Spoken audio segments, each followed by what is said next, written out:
নিয়মিত হোমিওপ্যাথি বিষয়ক কন্টেন্ট পেতে হোমিও স্টাডির সাথে থাকুন। ব্লাড রিপোর্ট কিভাবে বুঝবো? তো আমি আমার একটা অভিজ্ঞতা আপনার সঙ্গে শেয়ার করছি। এখানে সিনিয়র ডক্টর যারা আছেন, আমি সবাইকে চিনি, ইউসুফ স্যারকে চিনি আমি, তাদের উদ্দেশ্য নয়। আমি বছর দুয়েক আগে বাংলাদেশি কোনো একটা ফোরামে আমি আরবিসি নিয়ে পড়িয়েছিলাম এবং সেটা ক্লাসটা দাদা যখন ক্লাস আলোচনা করতে বলেছিলেন খুব ভালো হয়েছে, কিন্তু এটা বিএইচএম স্ট্যান্ডার্ডে হয়ে গেছে। তো আমি সবাইকেই বলবো যে বিএইচএম স্ট্যান্ডার্ড আর বিএইচএম স্ট্যান্ডার্ড বলে কিছু স্ট্যান্ডার্ড আমি মনে করি না। কারণ আমরা সকলেই কিন্তু ডাক্তার, আমাদের কাছে রুগীরা আসে, তারা ডাক্তার বলে আসে। সে বিএইচএম এস ডাক্তার বলে আসে কি ডিএইচএম এস ডাক্তার বলে আসে তা নয়, ডাক্তার বলেই আসে। এবং ডাক্তার বলে যখন আসে তারা জানে, তারা ধরে নেয় যে ডাক্তারবাবু সবকিছু জানেন, ব্লাড রিপোর্ট দেখতে জানেন না, এটা কিন্তু তার ধারণার মধ্যে আসবে না। এবং আমরা ডাক্তার যারা, আমাদের সবকিছুতেই কম বেশি কিছু না কিছু জ্ঞান রাখতে হবে। আমরা যে সব একদম মাস্টারপিস তাও নয়। একজন হেমাটোলজিস্ট যত ব্লাড রিপোর্ট দেখতে পারবে, যত ব্লাড রিপোর্ট সম্পর্কে তার জ্ঞান আছে, আমাদের পক্ষে সেটা সম্ভব না, বা জেনারেল এমবিবিএস তাদের পক্ষেও সেটা সম্ভব না। সেই দিক থেকে আমরা বিএইচএমএস ডিএইচএমএস সেই চিন্তা না করে আমরা কিন্তু একটা পেশেন্ট যদি আসে, এবং জানবেন যে আমাদের কাছে বেশিরভাগ পেশেন্টই রিপোর্ট নিয়েই আসে। রিপোর্টটা এলে আমরা কি দেখব? প্রথম ব্লাড রিপোর্ট, ব্লাড রিপোর্ট তো অনেক রকম হয়। Routine examination of blood, complete blood count, lipid profile, LFT, liver function test, এই যে বিভিন্ন রকম টেস্ট হয়, তার মধ্যে একদম প্রাথমিক যেটা, সেটা হচ্ছে আমাদের রুটিন এক্সামিনেশন আর কমপ্লিট ব্লাড কাউন্ট। তো আমি একটু প্রেজেন্টেশন দিয়ে দেখানোর চেষ্টা করব। তো ব্লাড রিপোর্ট আমাদের কাছে একটা নিয়ে আসে, এরকম ব্লাড রিপোর্ট নিয়ে আসে, অথবা আমাদের কাছে এই ধরনের ব্লাড রিপোর্টও নিয়ে আসে। এখানে আমি দুটো পাশাপাশি রেখেছি।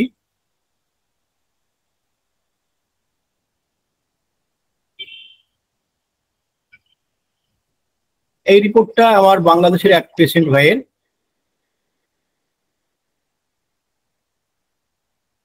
দেখুন, এই রিপোর্টটার মধ্যে আছে WBC, differential count, ESR, haemoglobin. এখানে আরবিসি বা ইলেকট্রোসাইট কাউন্টার নেই। এনিহাউ, এটা যে কি জন্য করেছিলেন, আর পাশাপাশি একটা এখানকার রিপোর্ট, এটা দেখুন সিবিসি রিপোর্ট। সিবিসি রিপোর্ট, তা দুটো মধ্যে একটু ডিফারেন্স তো আছে।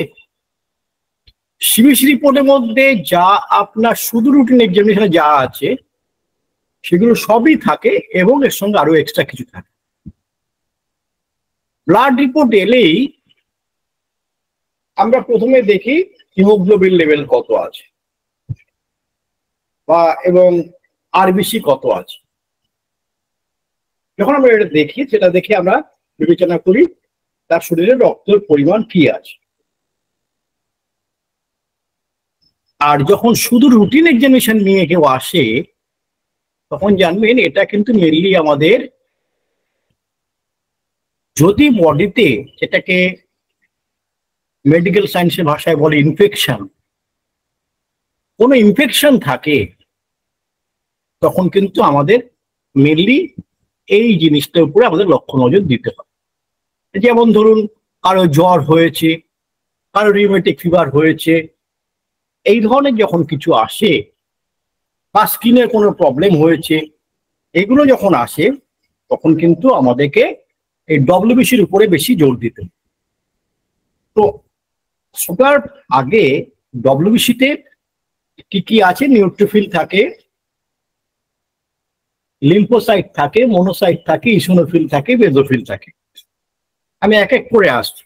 আর সিবিসির মধ্যে কি থাকে, হিমোগ্লোবিন থাকে, পিসিবি থাকে, প্ল্যাটলেট কাউন্ট থাকে, ইরিথ্রোসাইট কাউন্ট, তারপরে কতগুলো থাকে এমসিভি, এমসিএইচ, এমসিএইচসি, আরডিডব্লিউ, তার সত্ত্বেও আমার ডিফারেন্সিয়াল কাউন্ট গুলো আছে। এইগুলো দেখে আমাদেরকে বিচার করতে হবে যে তার শরীরে রক্তের পরিমাণ কি আছে, পেশেন্টটি এনিমিক কি এনিমিক না, এগুলো আমাদেরকে বুঝতে হবে।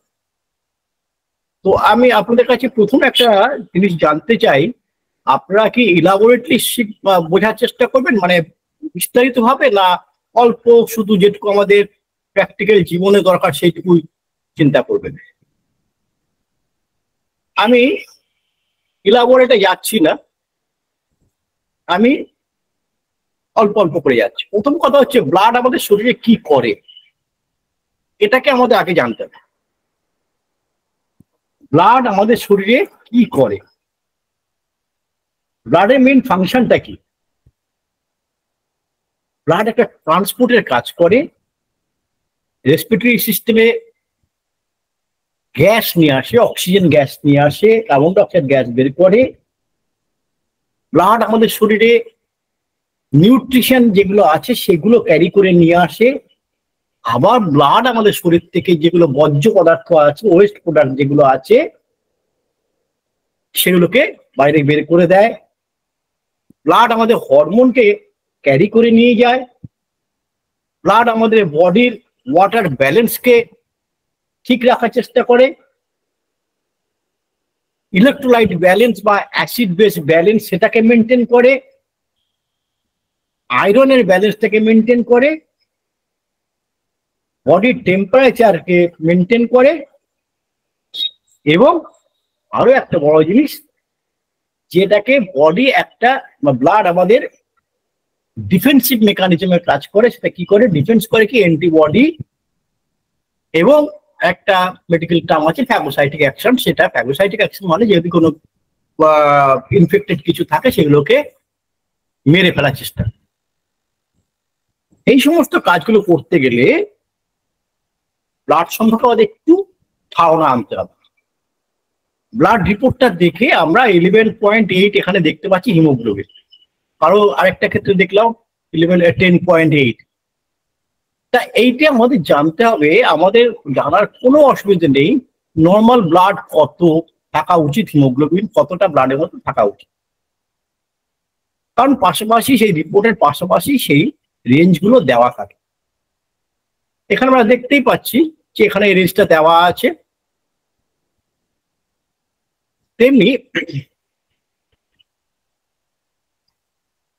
আমরা নর্মাল কোনটা হবে সেটা কিন্তু এখান থেকে পেয়ে যাচ্ছি। এখানে দেখতে পাচ্ছি এই রুটিন এক্সামিনেশন রিপোর্টে 13,100 WBC আছে। লিউকোসাইট কথাটা মানে হচ্ছে হোয়াইট ব্লাড সেল। মানে নর্মাল রেঞ্জ কত? 4,000 থেকে 10,000। তাহলে এখানে দেখা যাচ্ছে যে আমার 13,100 WBC আছে। তাহলে এখানে কিছু পার্সেন্টেজ বেড়েছে। সেগুলো কি? ডব্লিউবিসির মধ্যে 5টা যে ক্রাইটেরিয়া থাকে সেগুলোর মধ্যে কিছু না কিছু বেড়েছে। এটাকে আমরা বুঝতে পারছি যে এটা বাড়তির দিকে আছে।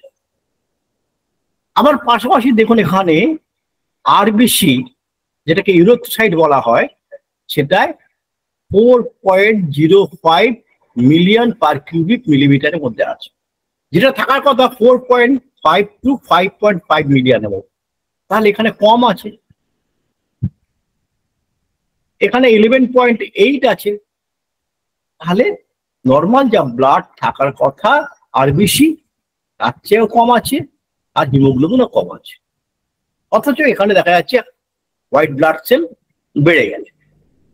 তাহলে এই দেখে আমরা বুঝবো কি যে তার বডিতে কোন রকম একটা ইনফেকশাস কিছু ঢুকে গেছে।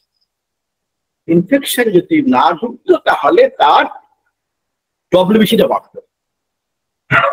তাহলে এটা দেখে আমরা ব্লাডের রিপোর্টটা দেখে বুঝতে পারবো তার বডিতে ইনফেকশন করছে। এবার যে রোগটা নিয়ে এসে আমার কাছে এসে তখন আমরা সেখান থেকে অনুসন্ধান করে জানতে পারবো যে তার ইনফেকশনটা কোথায় আছে। ধরুন সে কোলাইটিস নিয়ে এসছে, সেখানে তার ইনফেকশন আছে, স্ট্যাফিলোকক্কাস ইনফেকশন থাকতে পারে। ধরুন তার টিউবারকুলোসিস আছে, তাহলে মায়োব্যাকটেরিয়াম টিউবারকুলাই তার ইনফেকশন থাকতে পারে, যার জন্য এখানে ডব্লিউবিসি বেড়ে যাচ্ছে আর আরবিসি কমে যাচ্ছে। তাহলে আমি আরেকটু এগোই। ব্লাডকে কি করা হয়েছে, তিনটে ভাগে ভাগ করে, চারটে ভাগে ভাগ করেছে। কি কি? Red blood cell, white blood cell, platelet আর প্লাজমা।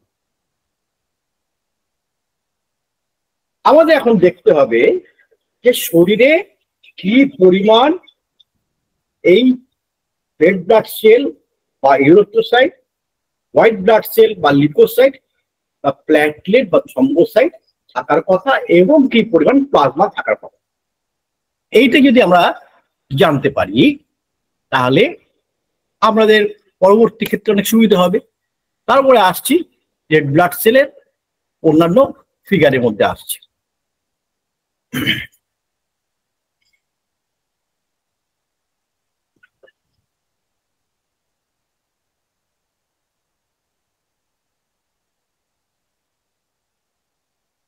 দেখুন এখানে দেখা যাচ্ছে তো পরিষ্কার?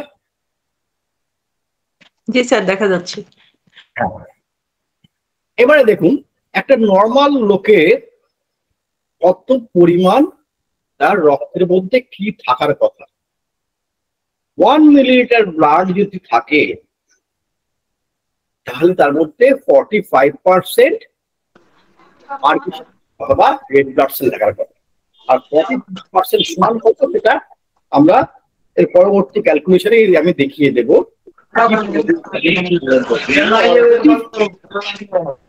45% রেড ব্লাড থাকার কথা আর 0.7% হোয়াইট ব্লাড সেল এবং প্ল্যাটলেট থাকার কথা। যেটা এখানটায় আমরা দেখতে পাচ্ছি এই জায়গাটায় রেড ব্লাড সেল আর প্লাজমার মধ্যখানে আছে, আর বাদ বাকি 44.3% সেটা প্লাজমা। অনেকে বলে যে 45% রেড ব্লাড সেল, বাদ বাকি 55% প্লাজমা। এই যে 45% যে রেড ব্লাড সেল, এটাকে কিন্তু বলা হয় packed cell volume. Packed cell volume দেখুন এই জায়গাটাকে, যেটা এটাকে আমরা বলছি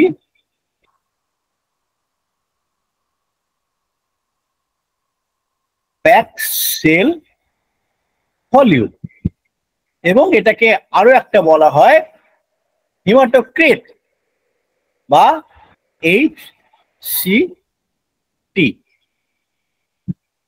এবারে ইগনোর করে কোথায়? ওই হোয়াইট ব্লাড সেলটাকে ইগনোর করে। যদি আমি এটাকে ইগনোরই করি তাহলে আমার এই 55% যেটা আছে, 54.3%, এটা ইকুয়াল টু 55% যদি ধরেই নিই, 0.7% যদি অ্যাড করি, তাহলে এর মধ্যে প্লাজমা আছে, এর মধ্যে প্লাজমা আছে। তাহলে এইবারে একটুখানি আমি কিন্তু ডিটেলসে যাচ্ছি, তাহলে আপনাদের বুঝতে পরবর্তী ক্ষেত্রে সুবিধা হবে, আপনাদের প্র্যাকটিস লাইফ অনেক সুবিধা হবে। এই ক্যালকুলেশনটা আপনাদের মাথায় রাখতে পারলে যে প্লাজমার মধ্যে কি থাকে। প্লাজমার মধ্যে 91 থেকে 92% জল থাকে, ওয়াটার, আর সলিড থাকে 8 to 9% সলিড। এবং এর মধ্যে এই যে আমার ইনঅর্গানিক পার্ট এবং অর্গানিক পার্ট, এর দুটোই কিন্তু ওয়াটারের মধ্যে মিশে আছে। কি কি আছে? Sodium, potassium, calcium, magnesium, phosphorus, ফেরাম, copper, et cetera et cetera. আমাদের এই মতো ইনঅর্গানিক পার্টগুলো আমাদের জলের সঙ্গে আছে। আর অর্গানিক পার্টের মধ্যে আছে protein, albumin, globulin, fibrinogen, prothrombin, urea, uric acid, creatinine, sugar, এই সমস্তগুলো আছে। তাহলে এইখানটা পরিষ্কার আমরা পেয়ে গেলাম যে এই যে 55% প্লাজমা আছে তার মধ্যে এই জিনিসগুলো আছে, আর বাদ বাকি এই যে 45% বা 40.45 ml যেটা প্যাক্সেল আছে সেইটাই হচ্ছে আমাদের রেড ব্লাড সেল। যদি দেখা যায় কোনো কারণবশত তার কোনো একটা বড় ইনজুরি হয়েছে, অ্যাক্সিডেন্ট হয়েছে, একটা বড় ট্রমা হয়েছে, এই এই ব্লাড ভলিউমটা তার শরীর থেকে অনেক রক্ত বেরিয়ে গেছে। রক্ত বেরিয়ে গেলে কি দাঁড়াবে? রক্ত যদি বেরিয়ে গিয়ে থাকে, রক্তের মধ্যে মেইন জিনিস কি আছে? রক্তের মধ্যে মেইন জিনিস আছে আমার আরবিসি বা প্যাক্সেল ভলিউম। তাহলে এই প্যাক্সেল ভলিউমটা কমে গেল, এই প্যাক্সেল ভলিউমটা কমে গেল, ধরুন প্যাক্সেল ভলিউমটা কমে গিয়ে 35 হয়ে গেল, 35% হয়ে গেল। তাহলে এই যে 1 ml এই জায়গাটাকে হ্যালো তো তাড়াতাড়ি ফিল আপ হয়ে যাবে। এই প্লাজমা বডি ওয়াটার সে যে ইন্ট্রানজিক ফ্লুইড যেগুলো থাকে সেখান থেকে, ইন্টেস্টাইনাল ফ্লুইড যেগুলো থাকে, ইন্টেস্টাইনাল ফ্লুইড থেকে সে ওয়াটার নিয়ে নেবে। আমরা জল খাচ্ছি, আমরা খাবারের রস খাচ্ছি, ফলের রস খাচ্ছি, বিভিন্ন জিনিস থেকে সে বডি নিয়ে নেবে। নিয়ে নিলে কি হবে? এই 55% তখন আর থাকবে না, 65% প্লাজমা হয়ে যাবে। কারো বুঝতে অসুবিধা হচ্ছে? তাহলে 55% প্লাজমা হয়ে যাবে। প্লাজমা 55% হওয়া মানেই জলের কোয়ান্টিটিটা বেড়ে যাবে, কারণ জলের আমরা দেখলাম প্লাজমার মধ্যে 91 to 92% জল থাকে। এই যে পানি যেটা থাকে সেটা তাহলে কোয়ান্টিটি বেড়ে গেল, অর্থাৎ তার শরীরে রক্ত স্বল্পতা দেখা দিল, রক্ত স্বল্পতা দেখা দিল। এটা একটা কারণ হতে পারে। তাহলে আমাদেরকে যখন কোনো একটা রিপোর্ট নিয়ে আসবে, ইনফেকশন বাদ দিয়েও আমরা যদি কাউকে ব্লাড রিপোর্ট করে নিয়ে আসে, সিবিসি রিপোর্ট থেকে আমরা এইটিকে বুঝতে পারবো। রাইট? এই পর্যন্ত কারো কোনো বোঝা অসুবিধা হয়েছে? আমাকে মধ্যখানে প্রশ্ন করতে পারেন, কিন্তু তাহলে আমার অসুবিধা হবে, আপনাদের বুঝতে সুবিধা হবে। কারণ সে পড়া শেষ হয়ে গেলে তো অনেকে মাথায় নাও থাকতে পারে।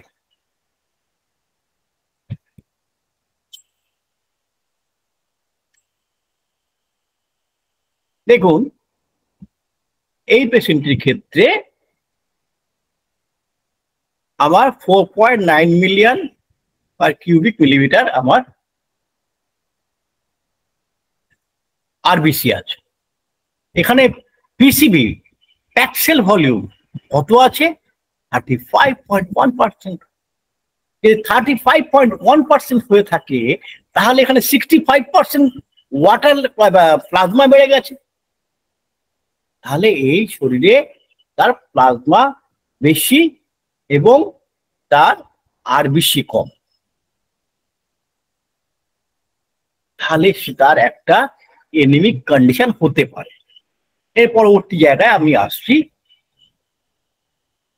এইখানটায় আমরা কিছু রিমার্কস দেখতে পাই, সেই রিমার্ক নিয়ে পরে আলোচনা করছি। ঠিক আছে? এবারে আমাদের জানতে হবে যে রক্তের মধ্যে আরবিসির ফাংশনটা কিন্তু মেইন ফাংশন। এই আরবিসি বা রেড ব্লাড সেল এটা কিন্তু আমাদের এই যত রকম ট্রান্সপোর্ট, অক্সিজেন নিয়ে আসা, অক্সিজেন নিয়ে যাওয়া সবকিছু কিন্তু রেড ব্লাড সেলের মাধ্যম দিয়ে হয়ে থাকে। আর রেড ব্লাড সেল কোথায় তৈরি হয়? আমাদের বোন ম্যারোর মধ্যে তৈরি হয়। এটা আমরা প্রায় প্রত্যেকেই জানি। আর রেড ব্লাড সেলের মধ্যে কে থাকে? হিমোগ্লোবিন থাকে, যে অক্সিজেনকে ক্যারি করে নিয়ে আসে লাংস থেকে এবং নিয়ে এসে আমার সারা শরীরের মধ্যে সে ছড়িয়ে দেয়। কারণ অক্সিজেনটা হচ্ছে আমাদের রান্নাঘরের জ্বালানি। অক্সিজেনের থ্রু দিয়েই সেই জ্বালানি সে চালাতে পারে। হিমোগ্লোবিন আরো যে সমস্ত নিউট্রিয়েন্টসকে ক্যারি করে নিয়ে আসছে, এটা মেটাবলিক প্রসেস, যে রান্নাঘরে যে রান্না করে সেলের মধ্যে, সেই রান্নার কাজে অক্সিজেনটাই কিন্তু খুব জরুরি। জ্বালানি না থাকলে আপনার রান্না হবে না। আপনার মাছ, মাংস, ডিম যাই থাকুক না কেন, গ্যাস সাপ্লাই যদি না থাকে তাহলে আপনার রান্না বন্ধ। যদি কাঠ না থাকে উনুন জ্বলবে না, যদি কেরোসিন না থাকে তাহলে স্টোভ জ্বলবে না। সুতরাং এই জ্বালানিটা হচ্ছে আমাদের অক্সিজেন। অক্সিজেনটাকে ক্যারি করে নিয়ে আসে কে? এই রেড ব্লাড সেল। আমি এইটাতে পার্টে যাব না। তাহলে আমাদের রেড ব্লাড সম্পর্কে একটা আমাদের ধারণা নেই, ছোট্ট একটু ধারণা। রেড ব্লাড সেলটা কিরকম? রেড ব্লাড সেলটা সাইজ কি? সাইজ হচ্ছে এর ডায়ামিটার 7 to 8 মাইক্রন, আর এর থিকনেস কত? 2.5 মাইক্রন। একটা মজার জিনিস এখানে দেখুন, এই ছবির মধ্যে এইখানটায় কিন্তু 2.5, এইখানটায় কিন্তু অনেক কম, এটা হচ্ছে 1। কেন এমন? যখন উপর থেকে আমরা দেখছি তখন এখন গোল দেখছি, কিন্তু মধ্যখানটা একটা ডিপ্রেসটা বুঝতে পারছি। এইখানটায় অনেক লাল, কিন্তু মধ্যখানটা সাদা টাইপের। তার কারণ এখানটায় থিকনেসটা কম। না বোতামের মতো, বোতামের চারদিকটা যেমন উঁচু হয়ে থাকে, মধ্যখান চাপা থাকে, ডিপ্রেস থাকে, তো এইটার ক্ষেত্রেও সেই রকম। তাহলে এর ডায়ামিটার হলো 7 থেকে 8 মাইক্রন, আর এর থিকনেস 2.5। সেন্টারটা হচ্ছে এর থিকনেস 1 মাইক্রন। কেন থাকে? তার কারণ হচ্ছে হিমোগ্লোবিন গুলো চারদিকে ছড়িয়ে আছে, মধ্যখানটায় সে নেই। তার কারণ কি হয়? তার কারণ যখন আমাদের শিরা উপশিরা বা ভেইন বা আর্টারি দিয়ে যখন আমাদের এই আরবিসি গুলো যায়, তখন এরা কিন্তু নিজেদেরকে ভাঁজ করতে পারে, গোটাতে পারে, এদিক থেকে ওদিক মুভ করতে পারে। তার ফলে কি হয়? হিমোগ্লোবিন গুলো কখনো এদিক থেকে এদিকে যায়, এদিক থেকে এদিকে আসে। তাই এই যাতায়াতের যে সুবিধে, সেই জন্য মধ্যখানে হিমোগ্লোবিন কম থাকে বলে মধ্যখানটায় তার একটা সাদাটে ভাব থাকে, আর চারদিকটা একটা পিঙ্ক কালার থাকে। আমি এর ডিটেলস যাচ্ছি না, এর ভেতরে আরো অনেক কিছু প্রোটিনের ব্যাপারটা গুলো আছে, কিন্তু এইটুকু আমরা জেনে রাখি। তো এই যে যদি এই জায়গাটা, এই ডিপ্রেস ব্যাপারটা যদি না থাকে, নর্মাল প্রায় রেড ব্লাড সেলে এই যে মধ্যখানটায় চাপা বোতামের মধ্যে শেপ না থেকে যদি এইটা ফুলে ওঠে, সেটাকে বলে ফেরোসাইট, স্পেরোসাইট। এই স্পেরোসাইট যদি হয় তাহলে সে ওভার একটা বলের মতো হয়ে যায়। তার কারণ কি হয়? তার মধ্যে কিছু প্রোটিন আছে, প্রোটিনের ডিসফাংশন হওয়ার জন্য, ডিফেক্টিভ প্রোটিন হওয়ার জন্য এরকম হতে পারে। যেমন আমরা দেখি যে জন্ম হওয়ার পরে তার জন্ডিস হয়ে গেছে, জন্ম হওয়ার পরে তার জন্ডিস হয়ে গেছে, নিউনেটার হাইপার বিলিরুবিনিমিয়া হয়ে গেছে। জন্মের পরে তাকে তার হাত পা হলুদ থেকে তাকে ফটোথেরাপি দিচ্ছে, লাইটের ঘরে, কাঁচের ঘরের মধ্যে একটা লাইট জ্বালিয়ে তাকে দিচ্ছে, সেইগুলো থেকে তার এই জিনিসগুলো এসছে, সেটাকে আস্তে আস্তে রিকভার হয়ে যায়। হ্যাঁ, তো এইরকম তো যদি শেপ হয়, যদি এই শেপ হয় তাহলে তো ওই শিরা উপশিরা ক্যাপিলারি দিয়ে তো সে যেতে পারবে না, আটকে যাবে। আর যদি আটকে যায় তাহলে তার সেলগুলোর মধ্যে তো সে অক্সিজেন সাপ্লাই ঠিক মতো দিতে পারবে না। সেই জন্য তখন সেখানে আমাদের স্কিন কালার গুলো হলদেটে ভাব, জন্ডিসের দেখা দেয়। পরে প্যাক্সেল ভলিউম, কথাটা মানে হচ্ছে টোটাল আরবিসি আমাদের কত। আমরা হিমোগ্লোবিন কনসেন্ট্রেশন সেটা সম্পর্কে জানবো, রেড ব্লাড সেলের কাউন্টটা জানবো, আমরা অলরেডি কিছুটা জেনেছি। আর এখানে আমরা যে দেখাচ্ছিলাম যে কতগুলো আমাদের ইয়ে থাকে, ফরমেশন থাকে, সেটা হচ্ছে যে পিসিবির সাথে সাথে এমসিভি, এমসিএইচ, এমসিএইচসি, আরডিডব্লিউ, এই যে কতগুলো কথা, এগুলোর সঙ্গে আজকে আমরা একটু গভীরভাবে পরিচিত হওয়ার খবর। অনেকে পরিচিত আছেন, অনেকেই জানেন, যারা ভুলে গেছেন তাদের স্মরণ করে দেবো, বা যারা জানেন না তাদেরকে জানানোর চেষ্টা করব। যেটুকু আমার জানা আছে সেটুকু আপনার সঙ্গে শেয়ার করবো। এই যে কথাগুলো, এইগুলোর সঙ্গে আপনারা কতটা কে নিজেরা জানেন আমি জানি না, আমি আশা করব প্রায় প্রত্যেকেই জানেন আপনারা। তো এইগুলোর সঙ্গে আমরা একটু পরিচিত হওয়ার চেষ্টা করব, ঠিক আছে? তা প্রথমেই বললাম প্যাক্সেল ভলিউম। আমরা দেখেছি প্যাক্সেল ভলিউম মানে 45% প্যাক্সেল ভলিউম থাকে। আমরা হিমোগ্লোবিন কনসেন্ট্রেশন কত থাকে সেটাও আমরা জানি। কিভাবে জানবো? যে পরবর্তী ক্ষেত্রে আসছে আর রেড ব্লাড সেল কাউন্ট বা আরবিসি কতগুলো আছে এটাকে আমরা জানি। এবারে এমসিভি যে কথাটা, তার পুরো কথাটা হচ্ছে মিন কার্পাসকুলার ভলিউম, অর্থাৎ একটা আরবিসির ভলিউম কত। আমার ওখানে 4.5 থেকে 5.5 মিলিয়ন আরবিসি আছে, তাহলে একটা আরবিসি ভলিউম কত, তার ভেতরে কতটা পরিমাণ সে জায়গা অকুপাই করে রেখেছে, এই ভলিউমটা আমরা, সেটাকে বলা হয় মিন কার্পাসকুলার ভলিউম।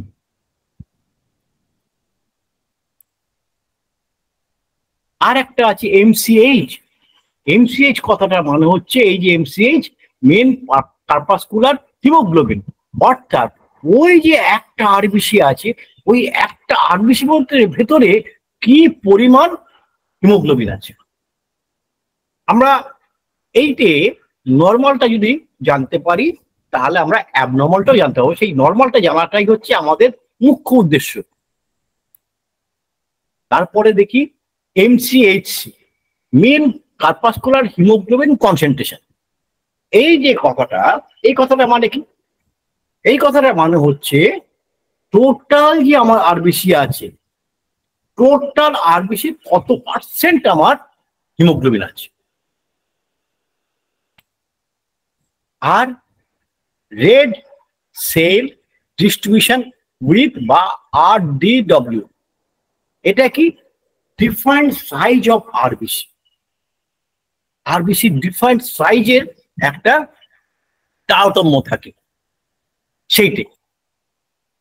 এবার আমরা দেখি রিপোর্টের মধ্যে নিচে লেখা থাকে নর্মোক্রমিক, নর্মোসাইটিক, নর্মোসাইটিক, নর্মোক্রমিক, ম্যাক্রোসাইটিক, ম্যাক্রোক্রমিক হবে, এটা দুটো টাইপিং মিস্টেক আছে। হাইপারক্রমিক বা হাইপ্রোক্রমিক। এই যে কথাগুলো, এগুলোর সঙ্গে আমরা একটু পরিচিত হওয়ার চেষ্টা করব।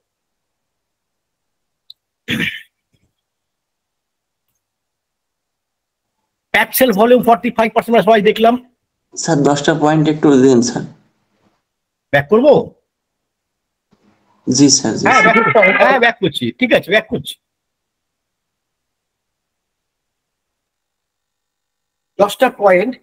প্যাক্সেল ভলিউম বা PCV, haemoglobin concentration, red cell count. আপনারা খাতা কলম নিয়ে বসুন, দেখবেন আপনাদের কাছে একদম জলের মতো হয়ে যায়। একজন এমবিবিএস ডাক্তাররা তারা নিজেরা অনেক কিছু যেমন দেখে, আপনিও সেরকম হয়ে যাবেন, কোনো অসুবিধা নেই। আমিও এভাবে দেখতে দেখতে আমি শিখেছি। আমার কাছে প্রায় প্রতিদিনই কেউ না কেউ কোনো না কোনো রিপোর্ট পাঠাচ্ছে, সে এদেশ থেকে হোক ওদেশ থেকে হোক, আর এই দেখতে দেখতে আমি শিখেছি।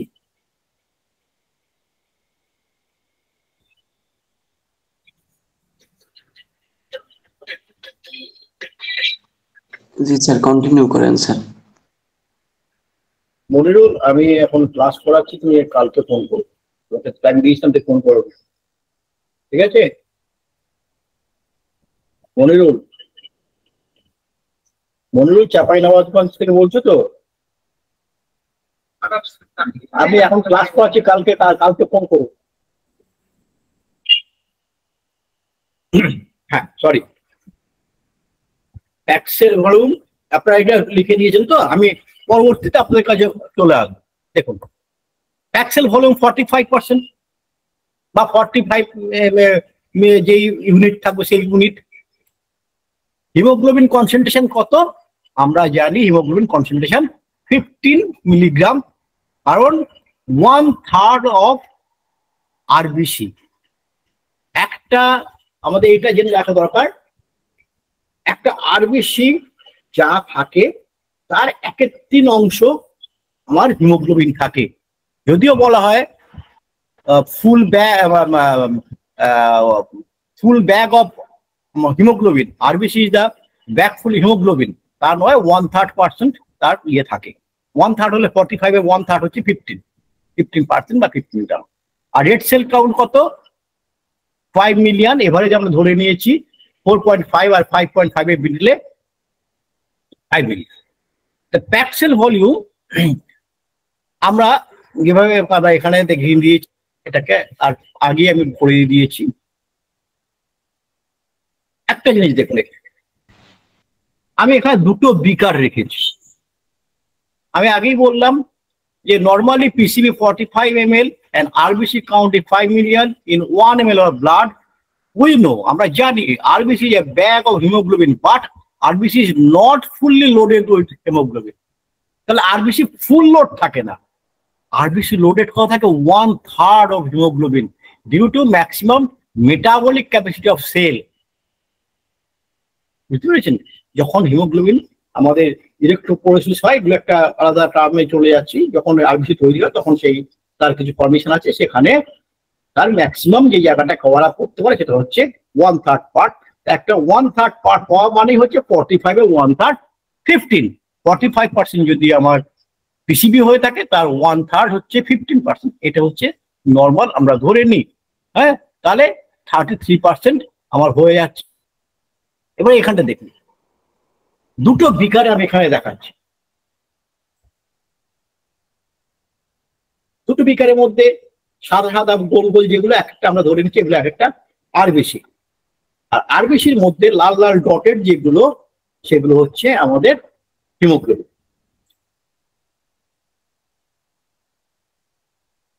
What is difference between two? ডিফারেন্সটা হচ্ছে মোটা মোটা দাগের এ বিকারের মধ্যে মোটা মোটা দাগের হিমোগ্লোবিন, আর বি বিকারের মধ্যে সরু সরু দাগের হিমোগ্লোবিন। তাহলে কি এর থেকে কি বোঝা যাচ্ছে? যে হিমোগ্লোবিন এখানে অনেক বেশি বেশি আছে, এখানে অনেক কম কম আছে। এই বেশি বেশিটা কত? 1/3 এর মধ্যে হতে পারে, আর ইয়েটা আপনার যেটা কম আছে সেটা 1/3 এর চেয়ে অনেক কম। এই দুটো জিনিস আমরা দেখতে পাচ্ছি, দুটোই কিন্তু 45% আমার প্যাক্সেল ভলিউম আছে। 45% প্যাক্সেল ভলিউম আছে, অথচ সেখানে হিমোগ্লোবিন কম আছে। তাহলে সে একটা রোগের দ্বারা আক্রান্ত হয়েছে। সেটা আমরা এনিমিয়া হতে পারে, যদি হিমোগ্লোবিন পার্সেন্ট কমে যায় এনিমিয়া হতে পারে। আমরা সেই জায়গায় পরবর্তী ক্ষেত্রে আসবো, কি কি রোগ নিয়ে আমরা সেখানে আলোচনা করতে পারি সেগুলো পরবর্তী ক্ষেত্রে করছি। এবারে এই যে 10টা পয়েন্ট দেখিয়েছিলাম, সেই 10টা পয়েন্টে 1 নম্বর তোমরা জেনে নিয়েছি যে পিসিভি, 2 নম্বর জেনে নিয়েছি হিমোগ্লোবিন কনসেন্ট্রেশন, 3 নম্বর জেনে নিয়েছি আরবিসি কাউন্ট। হিমোগ্লোবিন পিসিবি হচ্ছে 45, হিমোগ্লোবিন 15, আর আরবিসি কাউন্ট কত সেটা আমরা এখানে বের করে দিতে হবে। কি করে? আরবিসি কাউন্ট আমরা নর্মাল আরবিসি কাউন্ট জেনে নিয়েছি কত, যে 5 million per cubic ML. 5 million কেন বললাম? 4.5 আর 5.5 এর মধ্যখানে 5 কে ধরে নিয়েছি। তাহলে MCV equal to volume of 1 RBC, এটা যদি বের করতে হয় তাহলে কি করব? আমরা নিজেরাই অঙ্ক করে নেব। আমাকে যদি রিপোর্ট ভুল নিয়ে আসে সেটাও আমরা বের করতে পারবো। কিভাবে? এমসিভি ইকুয়াল টু পিসিভি, অর্থাৎ packed cell volume divided by RBC red cell count, PCB divide by RCC. তাহলে আমরা পিসিবি কত জানি? আমরা পিসিবি জানি কত? 45, আর রেড সেল কাউন্ট আমার নর্মাল কত? 5 মিলিয়ন। তাহলে আমার কত এসে দাঁড়াচ্ছে? 90 ইন্টু, এটা আমাদের যে ইউনিট আছে সেটা একটা ইউনিট, সেটাকে বলি আমরা ফেমটোলিটার। দেখবেন লেখা থাকে এফএল, 90 ফেমটোলিটার। এর আবার একটা রেঞ্জ দিয়ে দেওয়া হয়েছে 80 to 100, এটার মধ্যে হলে নর্মাল।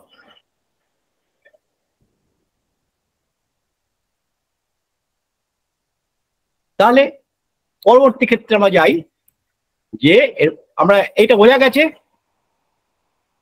স্যার আরেকটা বার একটু বুঝান স্যার। হ্যাঁ, ঠিক যেখানে যেখানে আপনাদের মনে হবে যে আবার বোঝানোর দরকার সেখানে বুঝিয়ে দেবো। আমরা আগে জেনেছি 45 হচ্ছে আমার পিসিবি বা প্যাক্সেল ভলিউম বা হিমাটোক্রেট। আরবিসিতে কতটা কনসেন্ট্রেশন আছে? 1 ml এর মধ্যে 55% প্লাজমা আর 45% আরবিসি। আরবিসিটা একসঙ্গে প্যাক হয়ে থাকে বলে সেটাকে বলে প্যাক্সেল ভলিউম। এটা মেশিনের মধ্যে ঘুরিয়ে সেটাকে যখন রাখা হয় তখন আরবিসি গুলো তলানিতে পড়ে যায়, মধ্যখানে ডব্লিউসি থাকে আর উপরে প্লাজমা থাকে।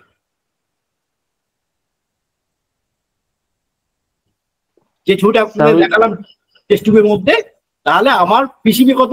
45। রেড সেল কাউন্ট কত বললাম? রেড সেল কাউন্ট বা আরবিসি কাউন্ট কত?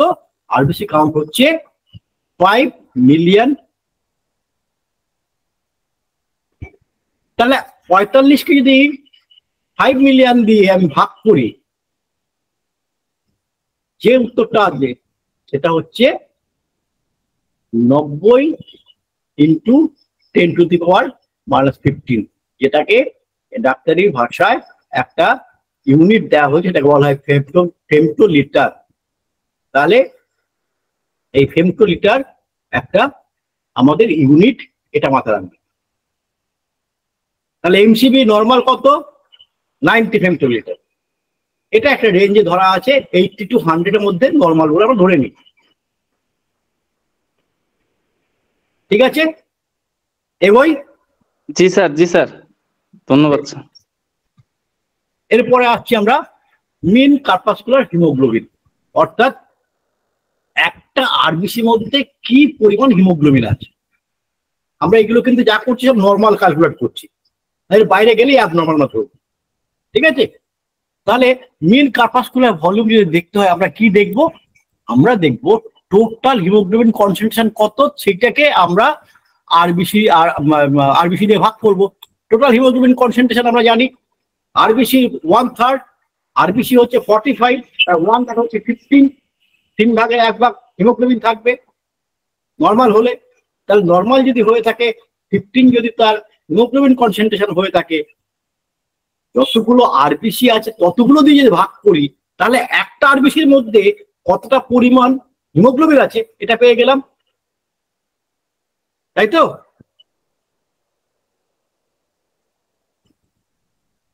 একটু আমাকে সঙ্গে সহযোগিতা করবেন, যদি বুঝতে না পারেন আগে বলবেন। আমার নর্মাল বুঝতে পারছি স্যার, কন্টিনিউ করুন। ঠিক আছে, এইটাই যদি 15কে যদি 5 মিলিয়ন দিয়ে যদি ভাগ করি, তাহলে যে রেজাল্টটা আসছে সেটা হচ্ছে, সেটাও একটা ইউনিট ধরা হয়েছে পিকোগ্রাম, যেটা দেখবেন পিজি বলে লেখা থাকে, পিজি বলে লেখা থাকে, যেটা হচ্ছে 30 পিকোগ্রাম। এর একটা নর্মাল এভারেজ আছে, তো কারো কারো স্কেলে আছে 27 থেকে 35 পর্যন্ত, কারো কারো স্কেলে আছে 25 থেকে 27 থেকে 32 পর্যন্ত, কেউ কেউ 28 থেকে 34 পর্যন্ত। তা এটাকে আমাদের নর্মালি 30 পিকোগ্রাম হচ্ছে এমসিএইচ নর্মাল, একটা আরবিসির মধ্যে এই পরিমাণ থাকার কথা। এবার যেগুলো আসছি, টোটাল যে হিমোগ্লোবিন আরবিসি আছে তার কতটা কনসেন্ট্রেশন লেভেল আছে, টোটাল কত HB concentration divided by PCB, অর্থাৎ টোটাল ভলিউম অফ আরবিসি। আর টোটাল আরবিসি কত বের করতে গেলে আবার 15/45, 15/45 মানে হচ্ছে 33.3, 1/3 of RBC is 33.3। তাহলে এমসিএইচসি 33.3 যদি হয় তাহলে দ্যাট ইজ নর্মাল, এটা আমরা ধরে নিচ্ছি। এই যে নর্মালটা, সেইটাকেই বলা হয় কিন্তু নর্মোক্রমিক নর্মোসাইটিক। নর্মোক্রমিক নর্মোসাইটিক, নর্মোসাইটিক কথার মানে হচ্ছে সাইজ অফ দা আরবিসি, আর নর্মোক্রমিক কথা, ক্রমিক কথাটা মানে হচ্ছে কালার, অর্থাৎ কালার বলতে হিমোগ্লোবিনের কালার, হিমোগ্লোবিনের কালার হচ্ছে পিঙ্ক কালার। এই পিঙ্ক কালারটা হচ্ছে নর্মাল আছে, যে পরিমাণ থাকার কথা সেই পরিমাণে আছে।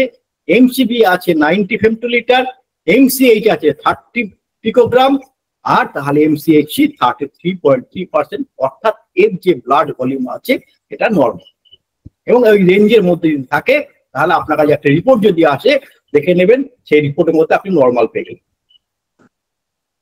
প্রশ্ন হচ্ছে এর মধ্যে অ্যাবনর্মাল কি কি থাকতে পারে। এখানে দেখুন তিনটে ওয়ার্ড লেখা আছে, নর্মাল আর বেশি, আরেকটা আছে মাইক্রোসাইটোসিস, আরেকটা হচ্ছে ম্যাক্রোসাইটোসিস। ম্যাক্রো আর মাইক্রোর মধ্যে আমরা সবাই জানি ম্যাক্রো হচ্ছে বড় আর মাইক্রো হচ্ছে ছোট। নর্মাল যদি হয় তাহলে 80 থেকে 100 ফেমটোলিটার পর্যন্ত যদি থাকে তাহলে সেটাকে আমরা নর্মাল বলবো।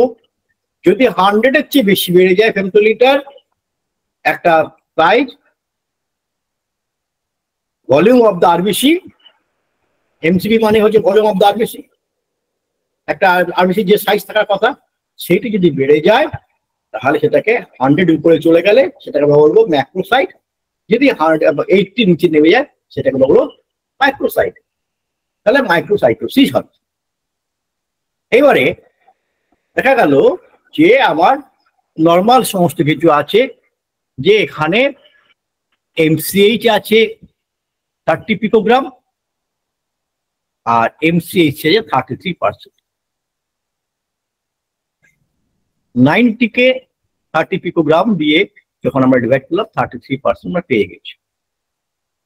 এখানে দেখা যাক এখানে কি হয়েছে, এমসিভি আছে 60 ফেমটোলিটার, একটা আরবিসি ভলিউম, তার মধ্যে হিমোগ্লোবিন কতটা আছে, 1/3, 1/3 আছে, অর্থাৎ নর্মাল যা থাকার কথা তাই আছে। এমসিএইচ এর ভলিউমের মধ্যে 20 পিকোগ্রাম আছে, যদি এর যা সাইজ তার 1/3 থেকে তাহলে এটা নর্মাল, তাহলে এমসিএইচ হচ্ছে নর্মাল, অর্থাৎ এর কি হচ্ছে নর্মোক্রমিক। ক্রমিক কথাটা বলা হচ্ছে হিমোগ্লোবিন যা থাকার কথা তাই আছে, কিন্তু এর আরবিসির যে সাইজ 7 to 8 মাইক্রন যেটা থাকার কথা সেইটি কিন্তু নেই, তার থেকে অনেক কম আছে, যার জন্য এখানে এমসিভি ভলিউমটা আমার 60 ফেমটোলিটার হয়েছে।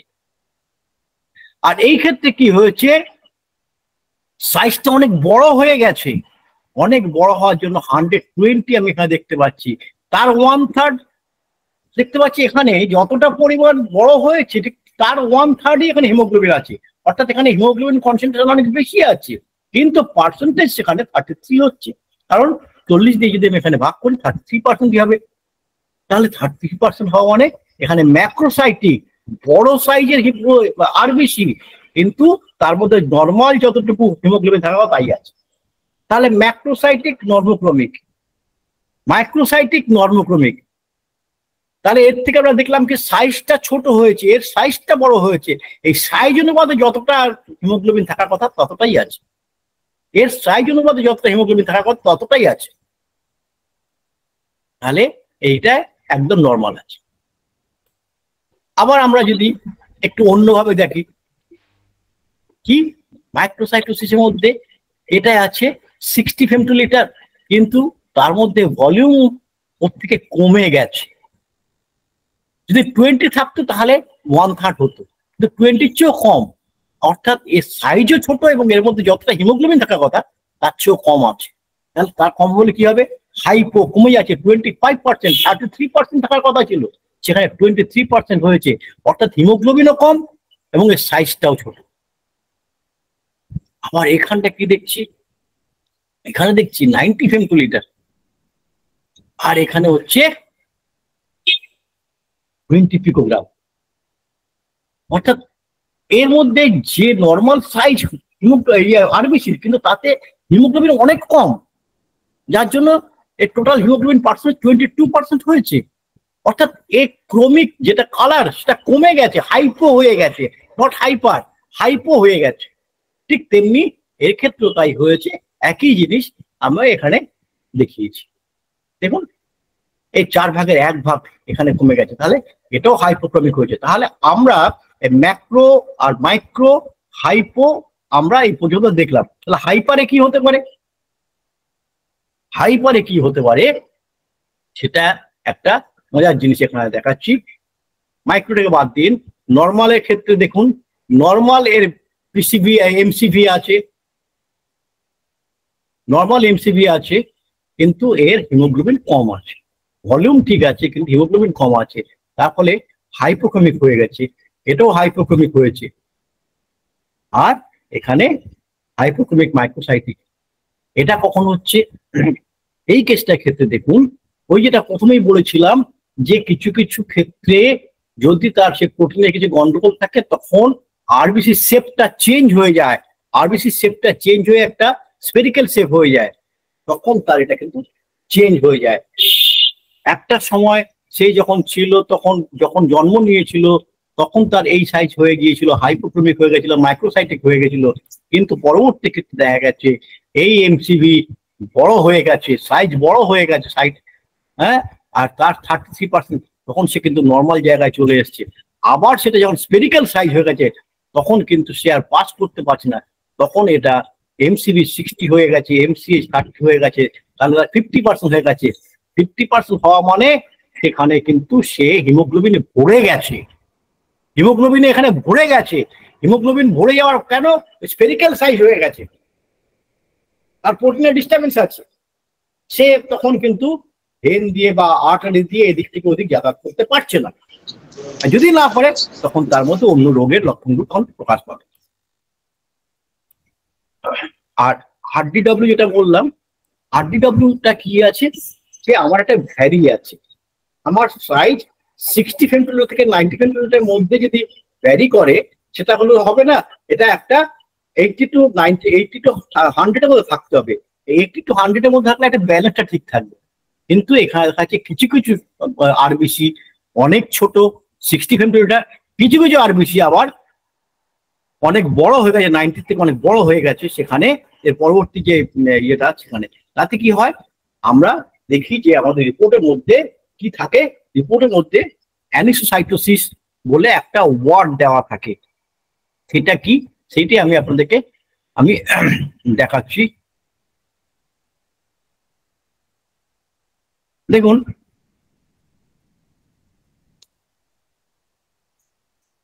প্রিডমিনেন্টলি হাইপোক্রমিক মাইক্রোসাইটিক, অর্থাৎ ছোট সাইজের আরবিসি এবং তার মধ্যে কম পরিমাণে হিমোগ্লোবিন আছে, উইথ অ্যানিসোসাইটোসিস। অ্যানিসোসাইটোসিস কথাটা মানে কি, সেখানে কিছু কিছু আরবিসি ইলেকট্রিক্যাল শেপ হয়ে গেছে, আর কিছু কিছু অনেক পলিক্রোমাটিক। পলিক্রোমাটিক মানে এখানে কালারের চেঞ্জেস এসে গেছে, অর্থাৎ হিমোগ্লোবিন কোন জায়গায় কম কোন জায়গায় বেশি। ঠিক আছে, এইবারে আমি আপনাদেরকে একটা জিনিস দেখাচ্ছি।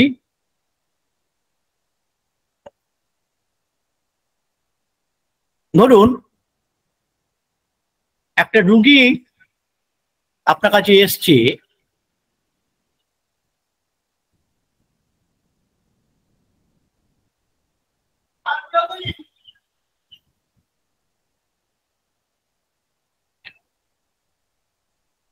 তার পিসিবি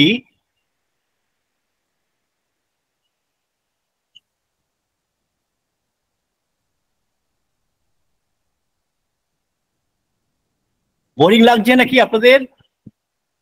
না স্যার। যদি বোরিং লাগে বলবেন, আমি তাহলে আর একটু ইজি করার চেষ্টা করব। আসসালামু আলাইকুম স্যার, আমি কিছু বলতে চাচ্ছিলাম, বলবো? হ্যাঁ বলুন বলুন বলুন। স্যার আমার এমসিভি, এমসিএইচ, এমসিএইচসি তিনটাই কম আছে, কিন্তু দেখা যাচ্ছে আমার আয়রন ফেরিটিনটা আপনারা ব্যক্তিগত প্রশ্ন করবেন না, প্লিজ প্লিজ, ক্লাসের মধ্যে জানার জিনিসগুলো প্রশ্ন করবেন। স্যার আয়রন নিয়ে একটু কথা বললে ভালো হতো, থ্যাংক ইউ। আচ্ছা ঠিক আছে, এটা নিয়ে আমি পরে আলোচনা করছি, এই ক্লাসটা শেষ হোক। দেখুন এখানে এই আরবিসি গুলো আমি করেছি, হ্যাঁ, এখানে এই আরবিসি গুলো আছে। আর একটা বিকার, যে বিকারটার মধ্যে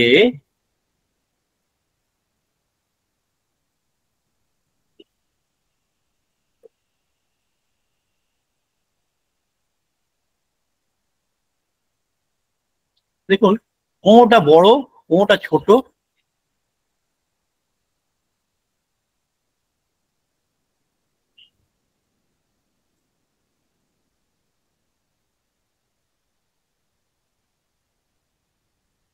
এবং এইখানে দুটো দেখুন খুব বোঝানোর চেষ্টা করছি, কারণ আমি আজ কোনো স্টাডি করে আসিনি।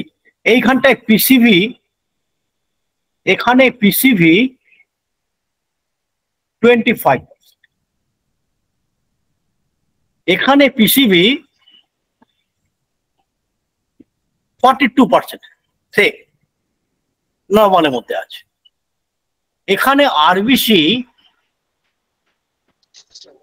আবার রেড সেল কাউন্ট যেটা আছে আরসিসি, সেটা আপনার ধরুন 4.8 মিলিয়ন আছে, ঠিক আছে, 4.8 মিলিয়ন আছে। আর এখানে আরসিসি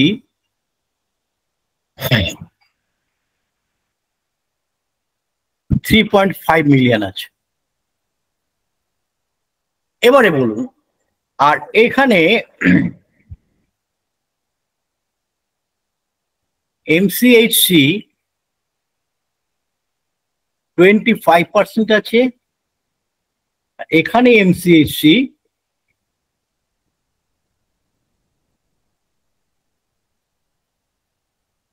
30% আছে। এবারে কি বলবেন? এখানে আরবিসি তো নর্মাল, এখানে আরবিসি কম, এখানে এমসিএইচসি 30%, এখানে এমসিএইচসি 25%। এখানে আরবিসি ঠিক থাকা সত্ত্বেও এই পেশেন্টটি কিন্তু এনিমিক, এই পেশেন্টটি কিন্তু এনিমিক। এখানে পিসিবি 25%, অর্থাৎ 75% তার শরীরের মধ্যে পানি আছে। এই 25% পিসিবিতে কি হয়েছে, খুব সাইজগুলো আর 7 to 8 বা 7.5 মাইক্রন নেই। এই সাইজটা আপনার ছোট হয়ে গেছে, মাইক্রোসাইটিক হয়ে গেছে। মাইক্রোসাইটিক হওয়া মানে কি হয়েছে, এখানে এর মাইক্রোসাইটিক হয়ে এর এমসিভি মাইক্রোসাইটিক হয়ে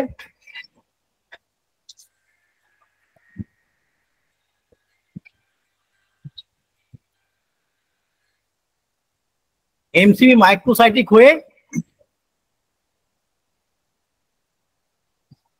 ধরুন এটা হয়তো 60 হেমটোলিটারে নেমে গেছে,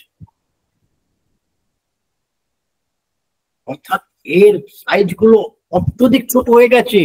এটা হয়তো এর সাইজ গুলো 5.5 মাইক্রনে চলে এসছে বা 5.5 মাইক্রনের থেকেও কম হয়ে গেছে।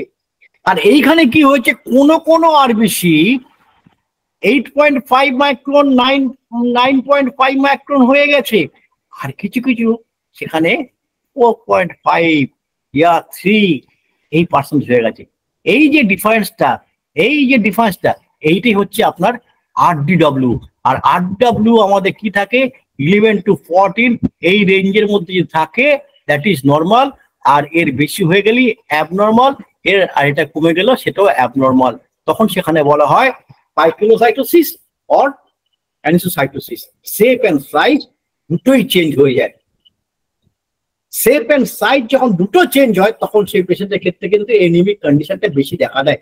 এটাও কিন্তু এনিমিক কন্ডিশনের মধ্যে এসে যাবে, এটাও কিন্তু এনিমিক কন্ডিশন। এখানে পিসিবি লেভেল অনেক বেশি থাকলেও, পিসিবি 45%, কিন্তু সেখানে রেড ব্লাড সেল কাউন্ট কম। বোঝাতে পারলাম? আমরা আজকে এই চেয়ে বেশি আর এগোনো উচিত হবে না, তাহলে বোধহয় বাজার থেকে বেরিয়ে যাবে। কি বলেন আপনারা?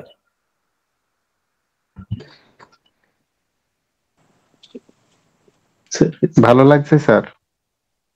এগোবো? জি স্যার, অবশ্যই। আচ্ছা ঠিক আছে, যদি আপনারা এগোতে বলে আমি এগোচ্ছি। 1 মিনিট একটু আমি একটুখানি আমি